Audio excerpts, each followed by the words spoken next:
हैदराबाद लोकसभा की बीजेपी उम्मीदवार की जानिब से 22 पोलिंग बूथ्स पर मुस्लिम खवातीन वोटर्स के चेहरों और शिनाख्ती कार्ड्स की जांच करने का वीडियो सोशल मीडिया पर वायरल हो रहा है। इस सिलसिले में शहरियों ने शदीद नाराजगी का इजहार किया है।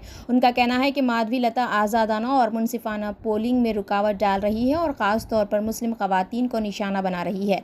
इलेक्शन कमीशन से सख्त कार्रवाई का मुतालबा किया जा रहा है। कौमी न्यूज़ एजेंसी के वीडियो में देखा जा सकता है कि माधवी लता बुर्खापोश खातून से आधार कार्ड दिखाने को कह रही है। लोग पूछ रहे हैं कि बीजेपी उम्मीदवार को यह हक किसने दिया। वाज़ेह है कि रियासत की 17 लोकसभा सीटों के साथ कंटोनमेंट असेंबली के ज़िमनी इंतखाबात के लिए पोलिंग जारी है।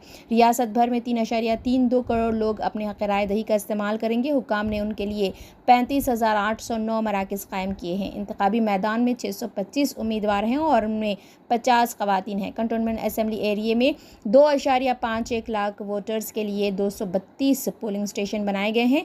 13 असेंबली हलकों में शाम 4 बजे तक और 106 हलकों में शाम 6 बजे तक पोलिंग होगी। वोटों की गिनती 4 जून को होगी।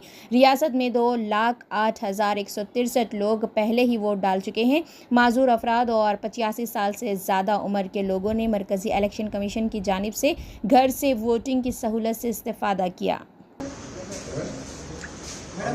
ये तो 38 है, आप 38 लिखा है, उठाइए।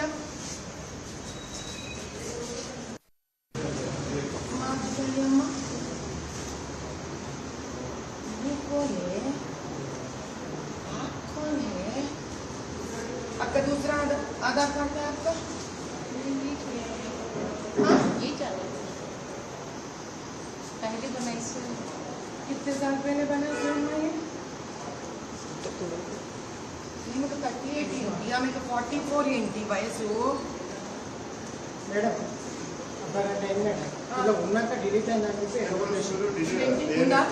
డిలీట్ అయిపోయినది అమ్మ పంపించేసి నేను పెళ్లి చేశాను మేడం డిలీట్ అయ్యింది మళ్ళీ చేసిన ఫ్రెండ్ ఉంది ఈడనే ఉంది లేదా చెప్తున్నాను మేడం ఇది తీసుకొని ఇంటి ఫైండ్ అవుట్ అవ్వదు. దీని ఫోటో తీసుకోండి, ఇది కలుపుకోవాలి మేడం చెక్ చేసుకున్నాను మేడం ఇంతకుముందు అడిగితే తీయనని చెప్పి ఒక్క నిమిషం అమ్మా. ఎక్కడి నుంచి కదా? గవర్నమెంట్ నుంచి కదా. ముందు నేనే నమ్మకూడదు, గుర్తుపెట్టుకోవాలి సంగతి. నువ్వు